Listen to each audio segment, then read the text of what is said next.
Hola, ¿qué tal? Muy buenas noches. Vamos a iniciar con ese compendio de clases en video.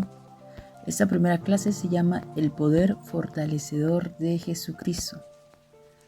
Recordemos que el libro de Mormón amplía nuestra comprensión de la amplitud y la profundidad de la expiación del Salvador Jesucristo. Del libro de Mormón aprendemos que Jesucristo no solo nos brinda la oportunidad de quedar limpios del pecado, sino que también puede consolarnos y ayudarnos en nuestras debilidades y flaquezas. Me gustaría que puedan ver las siguientes imágenes y podamos repasar esta pregunta.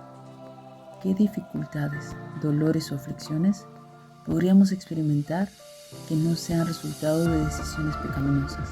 Recordemos que Alma Hijo ministró al fiel pueblo de Gedeón. Les enseñó que el sufrimiento del Salvador también puede ayudarnos con los dolores y las aflicciones que no son causados por el pecado. Ahora vamos a leer juntos Alma capítulo 7, del versículo 11 y 12. Y él salirá sufriendo dolores, aflicciones y tentaciones de todas clases. Y eso para que se cumpla la palabra que dice: tomará sobre sí los dolores y las enfermedades de su pueblo. Y tomará sobre sí la muerte, para soltar las ligaduras de la muerte que sujetan a su pueblo. Y sus debilidades tomará él sobre sí, para que sus entrañas sean llenas de misericordia, según la carne. A fin de que según la carne sepa cómo socorrer a los de su pueblo, de acuerdo con las debilidades de él. Ahora vamos a leer la siguiente cita de Elder Holland. Socorrer, la palabra socorrer, con frecuencia se utiliza en las escrituras para describir el cuidado y la atención que Cristo nos da. Literalmente significa correr a. Qué manera tan significativa de describir el esfuerzo urgente del Salvador a nuestro favor. Incluso cuando nos llama a venir a Él y seguirlo, Él está corriendo incansablemente a ayudarnos. El Salvador tomó sobre sí nuestros dolores, enfermedades y tentaciones a fin de poder socorrernos a medida que enfrentamos los desafíos de la vida terrenal. No necesariamente estos desafíos son causas de un pecado o una transgresión. A veces tenemos desafíos.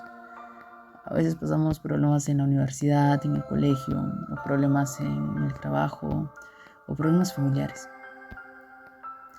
¿Por qué creen que es importante comprender este aspecto de la doctrina de la expiación del Salvador?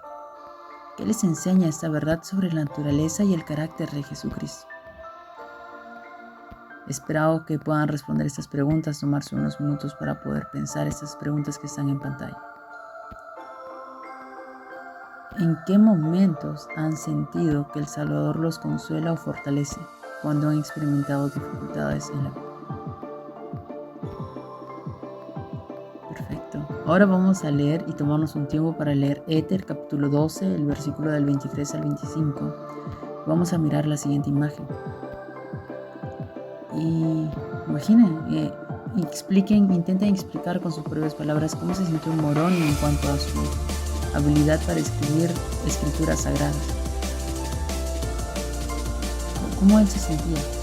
¿Él se sentía capaz? ¿Cómo él se sentía? Ahora vamos a recordar una escritura que está en Éter 12. Espero que hayan podido pausar estos minutos y poder reflexionar. En Éter 12:27 dice: y si los hombres vienen a mí, les mostraré su debilidad. Doy a los hombres debilidad para que sean humildes, y basta mi gracia a todos los hombres que se humillan ante mí. Porque si se humillan ante mí y tienen fe en mí, entonces haré que las cosas débiles sean fuertes para mí. Cuando acudimos al Señor, ciertamente Él nos ayuda a reconocer nuestras debilidades. Reconocer nuestras debilidades puede ayudarnos a ser humildes. Cuando nos humillamos y tenemos fe en el Salvador, su gracia puede hacer que nuestras debilidades se conviertan en fortaleza. No les puedo testificar que esto es cierto. Ahora vamos a pasar con el siguiente segmento, cuyo título es La vida después de la muerte. El presidente Russell M. Nelson enseñó: no tenemos por qué ver la muerte como un enemigo. Con comprensión y preparación completas, la fe sustituye al temor. La esperanza desplaza el desaliento. Esto va a ser interesante. Vamos a aprender o vamos a reconocer estas respuestas a las preguntas de qué sucede después de que morimos. Después de que Coreantón, uno de los hijos de Alma, hijo, abandonó al ministerio y cometió un pecado sexual, su padre habló con él en cuanto a la gravedad de sus acciones. Alma, como padre que había experimentado también desafíos en su juventud, él sabía las consecuencias del pecado. Y él sabía lo que su hijo iba a experimentar. Alma enseñó a su hijo que aunque las personas resucitaran, solo los justos vivirán con Dios. También le explicó lo que sucede a nuestro espíritu entre la muerte y la resurrección.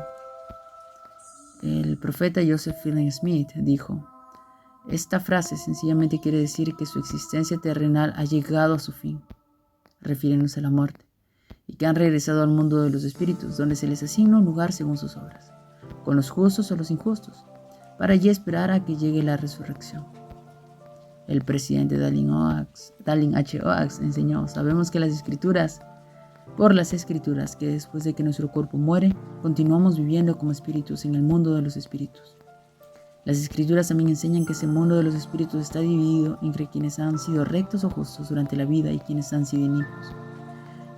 También describen cómo algunos espíritus fieles enseñan el evangelio a los que han sido inicuos o rebeldes. Lo que es más importante, la revelación moderna revela que la obra de salvación sigue adelante en el mundo de los espíritus. Y aunque se nos insta a no postergar nuestro arrepentimiento durante la vida mortal, se nos enseña que es posible cierto arrepentimiento allí. ¿Cómo puede brindarme esperanza el creer en la resurrección?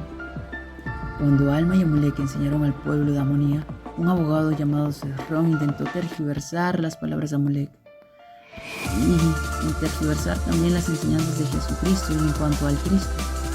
Como respuesta, Amulek testificó valientemente de la resurrección y la salvación del pecado. Solo pueden lograrse mediante Jesucristo. La hermana Susan W. Tanner explicó: este sagrado cuerpo por el que estamos tan agradecidos sufre de limitaciones naturales. Algunas personas nacen con discapacidades o padecen dolores a causa de enfermedades a lo largo de su vida. A todos nosotros, a medida que envejecemos, el cuerpo nos empieza a fallar.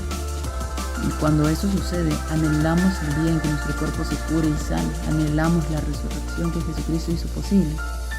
Sé que por medio de Cristo podremos experimentar la plenitud de gozo, que está disponible solo cuando el espíritu y el elemento físico están inseparablemente unidos. Ahora, ¿qué debo hacer para estar mejor preparado para comparecer ante Dios? Varios años después de enseñar en Amonía, Alma y Amulek fueron a otra misión.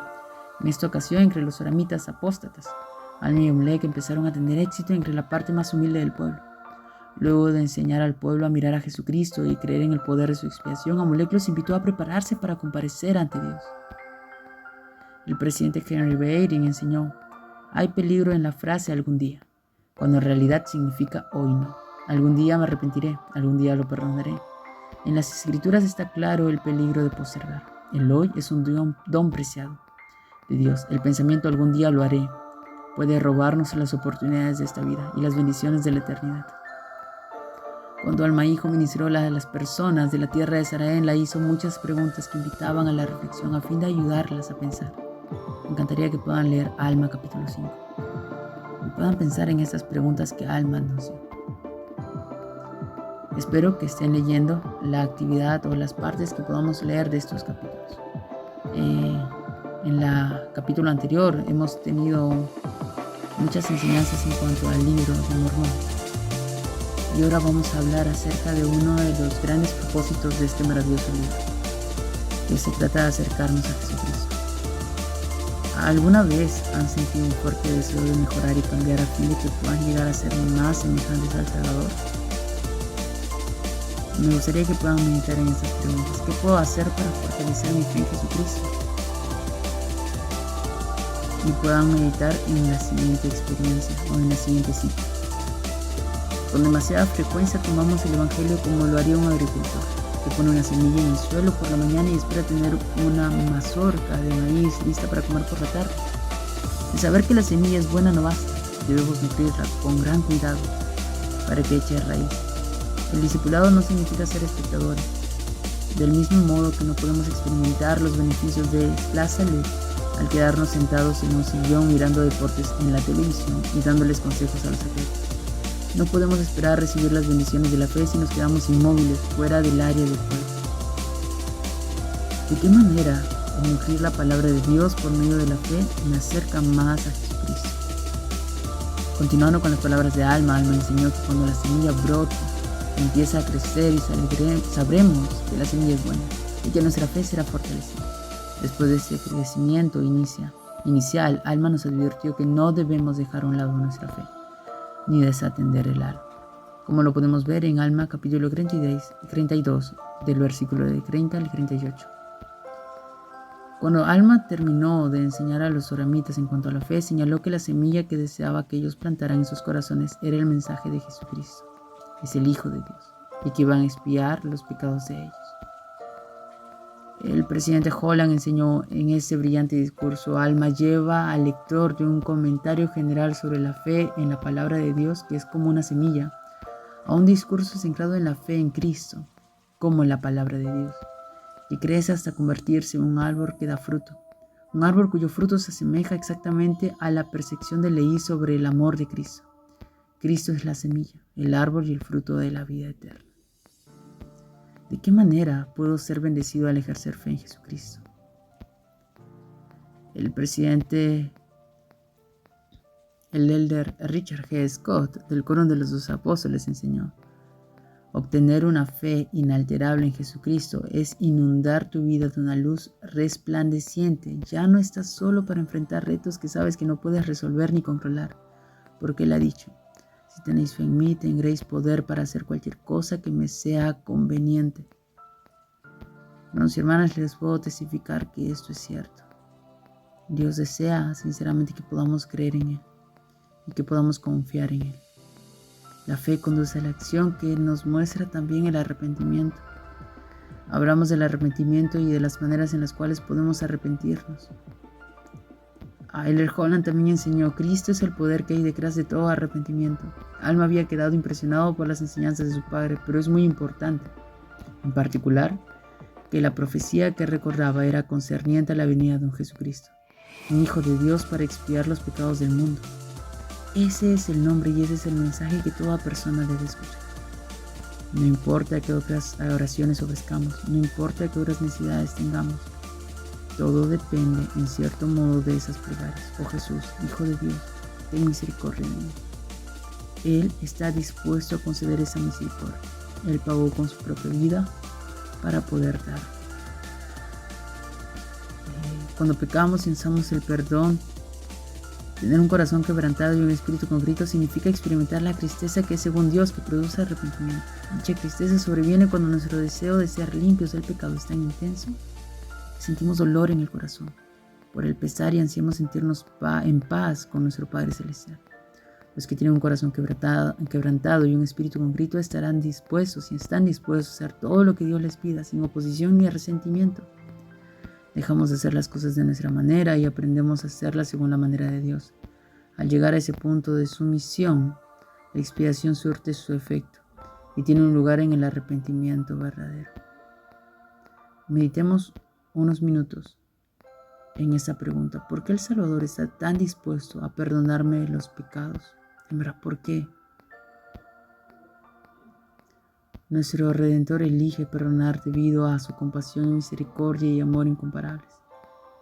Jesucristo puede perdonar porque Él pagó el precio de nuestros pecados. Nuestro Salvador desea perdonar porque Él es uno de sus atributos divinos.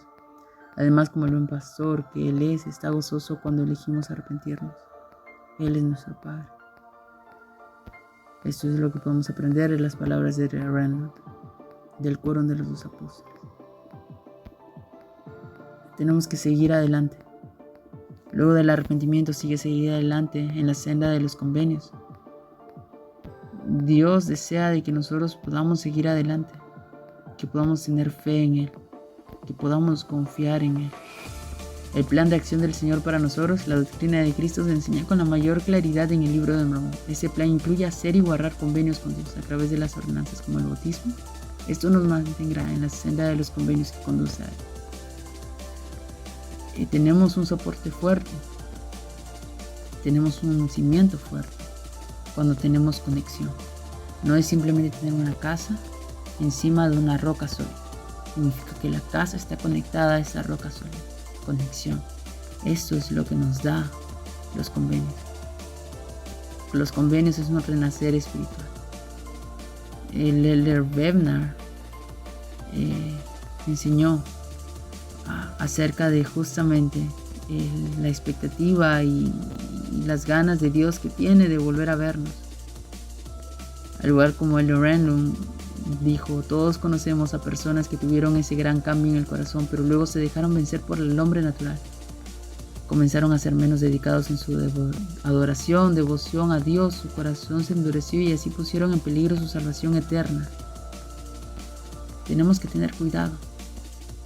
La necesidad de un renacimiento espiritual es tener arrepentimiento constante, ser constantes en nuestras acciones y en nuestras decisiones y en todo lo que hacemos, hacer convenios con Dios. Uno de los grandes convenios que podemos ver es los de los antinefileitas, cuando ellos guardan sus armas. ¡Wow! ¿Qué evitó que los antinefileitas se volvieran despreocupados en su adoración y devoción de Dios? ¿Qué lecciones de estos pasajes podrían ayudarlos a mejorar en sus esfuerzos de ser firmes en la fe en Cristo, aún hasta el fin? Hemos podido aprender mucho acerca de este camino, fe, arrepentimiento, convenios. Esta es la doctrina de Cristo que trata de enseñar el libro de Mormón. Deseamos que podamos tomar unos minutos y puedan pensar en cómo esto afecta a su vida y cómo cambiará su manera de pensar y su manera de actuar. Nos vemos hasta la próxima.